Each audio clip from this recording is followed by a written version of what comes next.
Gavin, where to start? 4-0 win, but another absolutely sensational performance. Yeah, listen, someone's just said to me that they didn't have a shot on target. I mean, I didn't realise that in the confines of the game. Dulwich are a good side, good management team, good players, tough place to come, big crowd behind them. That speaks for itself today. We kept a clean sheet comfortably. We probably could have scored and should have scored more. And we've come here and we've done a really competent performance. Listen, I've said it before, those performances just don't happen. Okay, yes, you rely on the players to bring the application, to bring the quality when it's needed, defend properly. But we've done a lot of homework on this, and obviously losing Payne was difficult. We've had to readjust, but we did readjust and we set ourselves up accordingly to play against the Dulwich side. I always felt that they would get chances, and so it played out. So, listen, that's a absolutely huge effort from everybody. That planning started a couple of weeks ago, and we'll enjoy it. We are in a position where we've got it in our own hands, as we spoke last week. To keep a nil today probably surpasses last week, if I'm honest, and probably right up there with the best performance of the season. You mentioned obviously Payne being out, but how much more impressive does that make the win, given that it was far from an unchanged team? Yeah, we changed the system. I'm not saying we would have changed the system if Payne had been available, but it gave us food for thought. We probably knew quite early from Monday that Payne wouldn't be fit, and we were able to work on something in training. I was able to look at something and to understand how we would best set up in a couple of systems against Dulwich. We had a system, we had a default system, which wasn't required in the end because the first system was so competent. I looked at it. The two boys who played on the flanks, up and down, did a really, really good job, because it's not necessarily them to play in the way that they did, but they acquitted themselves well, believed in what we were doing, and that's the end result.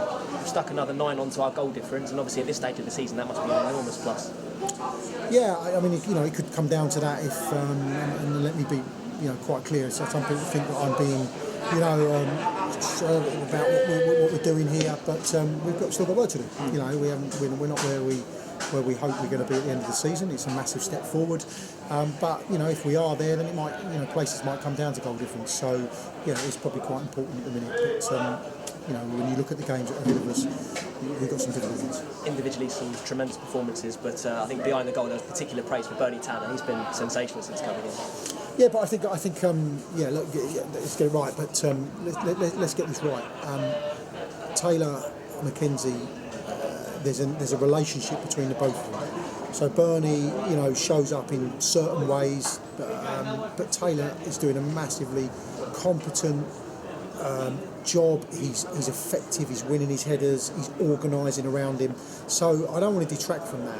Taylor for me is playing as well as I've seen any player play this season, and Bernie is playing well, but they've got a relationship on the pitch, and effectively are quite that relationship is bringing dividends in respect of how we defend. 4 games to go. Obviously, as you say, we're not there yet by any means, but we're certainly doing the right things. Listen, I think everyone would have looked at this today and gone, a lot of people would have thought, come away with a draw. It's not going to be too bad, and I don't think I was any different to that. But we always felt we could win the game. We always felt we had the tools to go and win the game, and so it's proved. So yeah, it's a massive step in the right direction. That's what it is. It's not got us over the line, but it's certainly been a massive step to doing that. Support today, magnificent again, because those guys and girls to hear make themselves heard in what I don't know what the gate was today. I think over 3,000. Yeah, it's very difficult. Very vocal Dulwich, but our supporters were definitely visible, definitely noticeable, and long may it continue. Let's hope so. On to Tuesday as well. Obviously a trip to Wales, and as last time, a case of I suppose managing the squad as best you can. Yeah, listen, we will have some players not available, that's for sure, so there will have to be changes. I can't change that. in that respect. Yeah, I've got some thinking to do. I've got to get around this fixture because the all important one. We want to be in Italy, of course we do. We wouldn't have entered the competition, and I realise how important the competition is to the club. And we've mentioned this before, but the league is, I'm not ashamed to say, more important, and we've got to get there. So yes, we'll try and win the game in Wales on Tuesday, but also we will have players not available because they won't travel, quite as simple as that, and then I'll have to pick a team accordingly around that. And as for Payne, is there any update on his injury? Payne went out and did a bit with George on Thursday. More hope than anything else for today. We didn't really expect him to be fit, but there's a chance that Potter's Bar is achievable. Tuesday won't be, so we'll just have to take that as it comes and